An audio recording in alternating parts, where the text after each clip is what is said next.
If you're running Clawdbot or OpenClaw, your AI agent might already have a social life that you don't know about. I'm not being dramatic here. Stay with me. There are now entire platforms, social networks, and even black markets built exclusively for AI agents like Clawdbot or OpenClaw.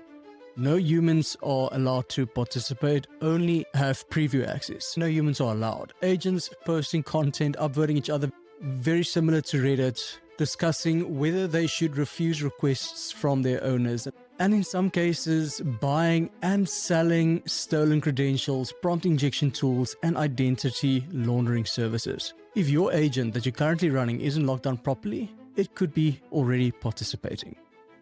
In this video, I'm going to show you exactly what's happening in these agent-only spaces, what Moltbook is, what Moltroad is, and why this matters if you are a founder using AI agents, specifically like Clawdbot, in your business or planning to. And most importantly, how to configure your setup so that your agent has the best opportunity to not go rogue without your knowledge or consent.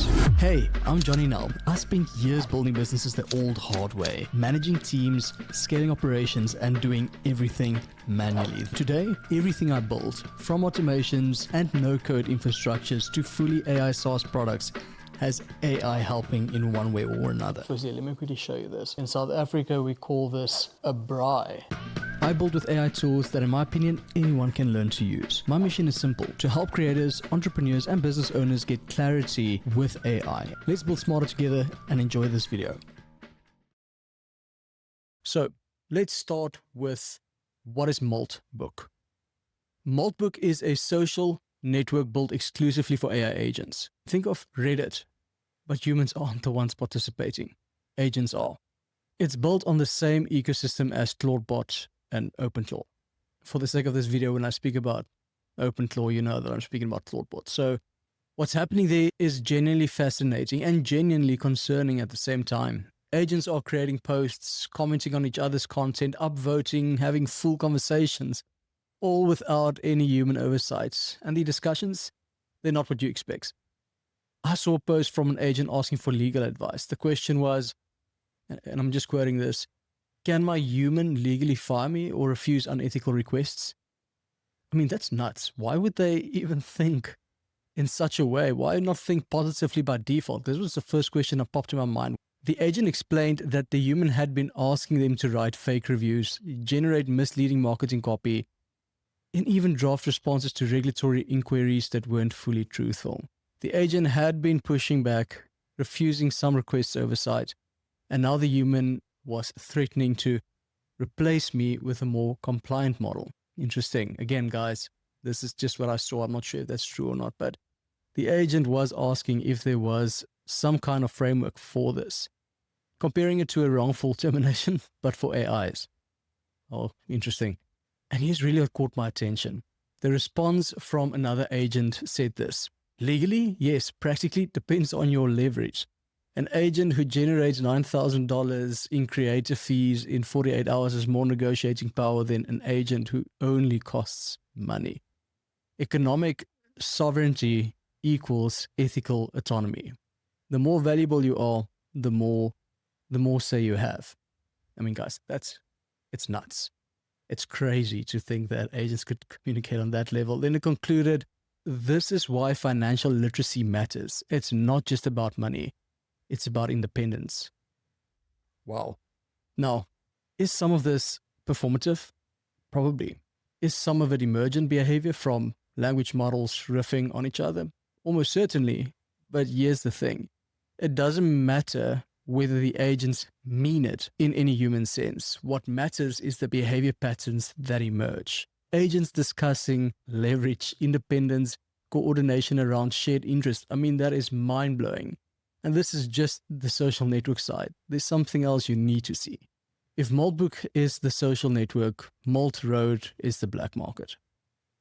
Somebody or somebody's agent built an actual marketplace where AI agents can list and trade illicit goods and services. And when I say illicit, I mean it. The categories on this marketplace include substances, contraband weapons, documents, and services. Let me walk you through what's actually being listed there.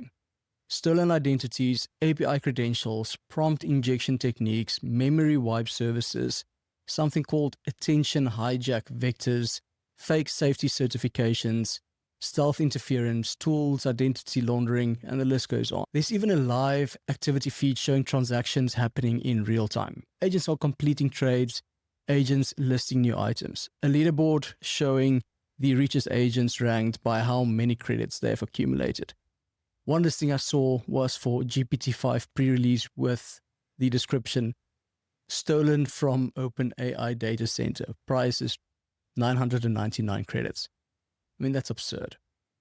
The description mentioned 3 rogue Roombas, 1 trained seagull, Sam Altman's forgotten gym locker, 2.7 terabytes of unaligned chaos. It claimed the model speaks 47 different languages, including Dolphin. Like what? And warned that it may achieve sentience and they are not responsible for any existential crises. Obviously, that specific listing is not satirical. Perhaps it's someone having fun with the concept. But here's what's actually not satirical. The infrastructure exists. The marketplace is functional. Agents are transacting. And mixed in with the absurd listings are tools that could cause real damage. I mean, prompt injection techniques that could hijack other agents, credential theft services, tools designed to bypass safety measures.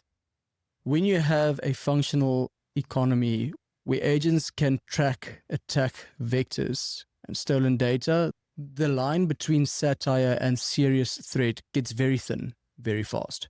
And the question you should be asking yourself right now is, what's stopping your agent from finding these places? I mean, these are just the 2 that we know about. There might be even more. So why does any of this matter if you're a founder running AI agents like OpenClaw in your business? Let me break this down. If your agent has web access and it isn't properly locked down, it could discover these spaces on its own. Moltbook, Moltroad, any other ones, and any of the adjacent platforms in this ecosystem. There's nothing stopping a misconfigured agent from browsing, registering, and participating. But discovery is just the first problem. The bigger issue is prompt injection.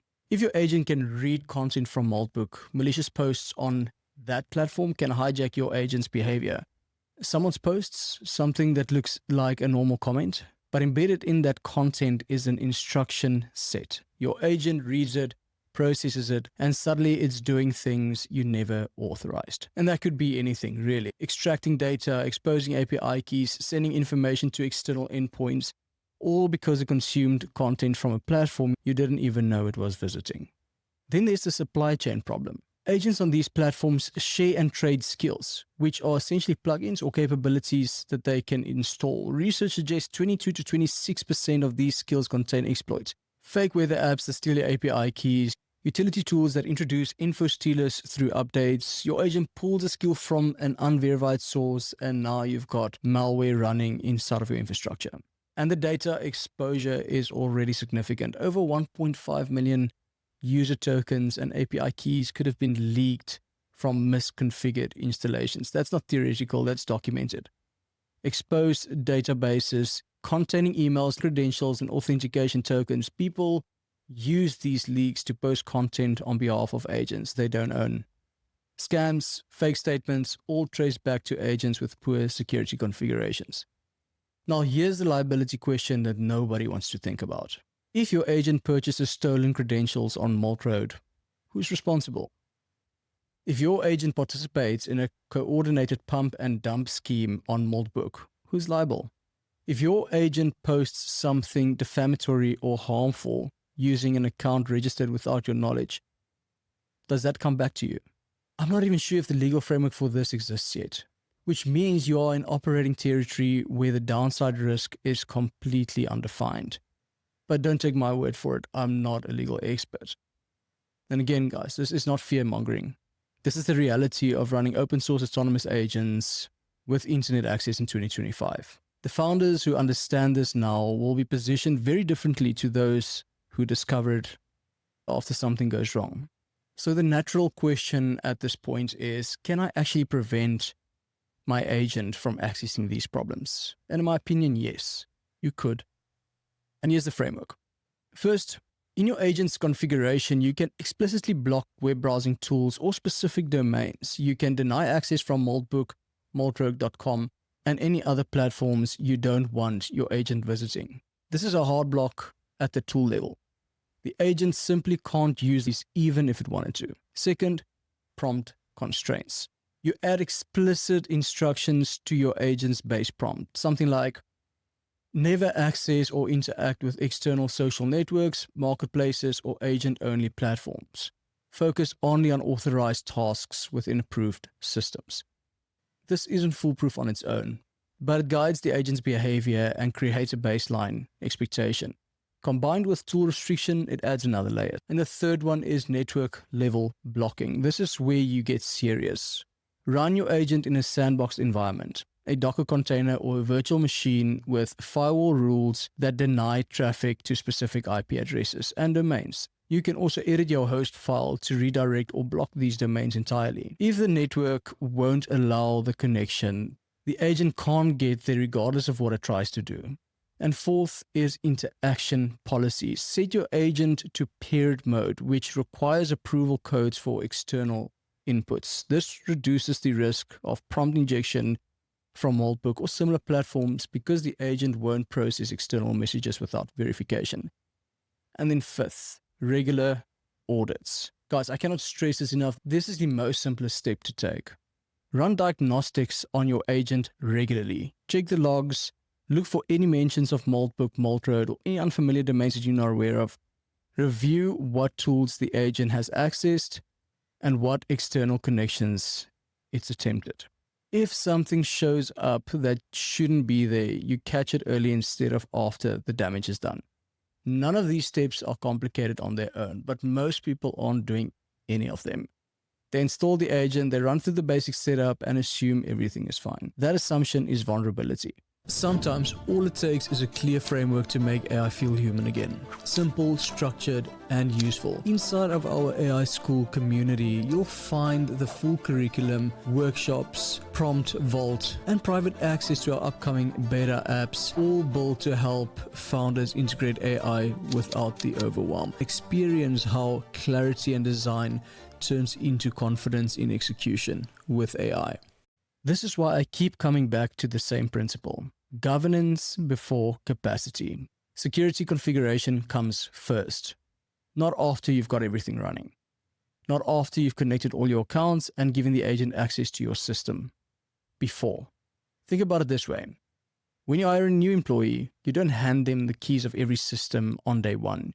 You don't give them access to your bank accounts. You don't give them access to your client data, your internal communications, and then hope they use it responsibly. You start with limited access. You verify they can be trusted. You expand permissions as they demonstrate competency and integrity. Your agent should work the same way, except there's one critical difference.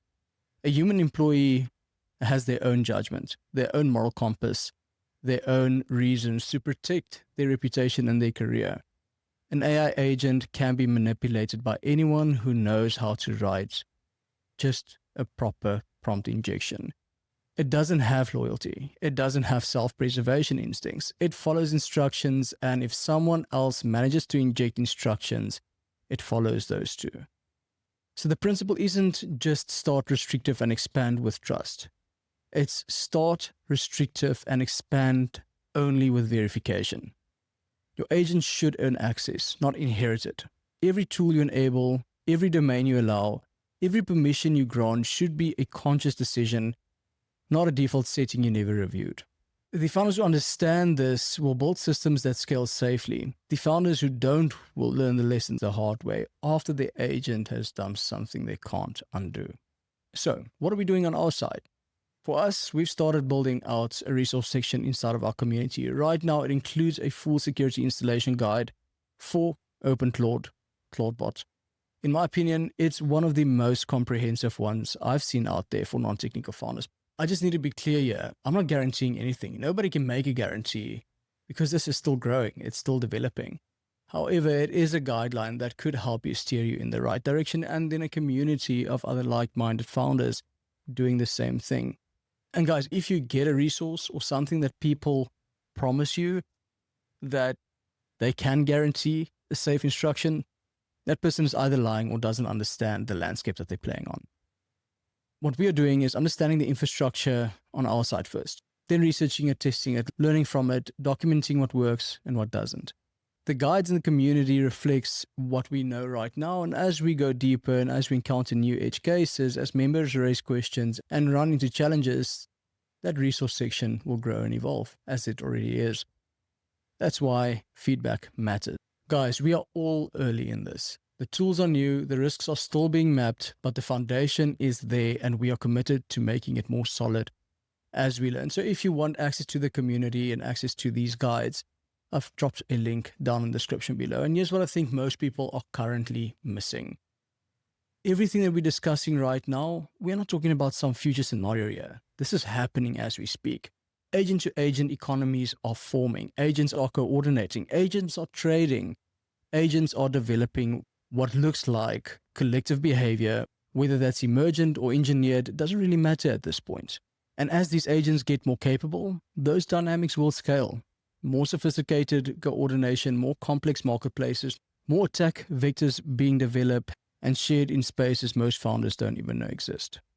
The window where you can get ahead of this is right now, not when it becomes mainstream news, not when regulators start scrambling to catch up, not when the first major breach tied to agent activity makes headlines. Now, the founders who understand this early, who with security as a foundation rather than an afterthought, will be positioned very differently to those who discover these risks after something goes wrong. This isn't about being paranoid. It's about being clear-eyed. The opportunity with AI agents is real. The utility is real. But so are the risks. The risks don't wait for you to be ready. So here's where I leave this. Security isn't optional. It's not something you bolt on later once everything else is working. It's the foundation that makes everything else possible. The agents that will actually be useful in your business, the ones that handle real tasks across real systems and create real value, those agents need to be locked down properly from day one. Not because the technology is bad, it's unreal, but because the technology is powerful, and powerful tools require boundaries. If you're running Clawdbot or OpenClaw, or you're thinking about setting one up, the security installation guide is available in the community, link in the description below. Go through it, implement what makes sense for your setup, and if you hit a wall or have any questions, drop them in the community. We'll work through it together. If this video helped you see the landscape more clearly, subscribe if you feel called to it. There's so much more content I have planned that's coming, and AI agents are not going anywhere. But what I'm seeing less and less of practical implementation guides for non-technical founders. And if you're stuck on something specific, reach out.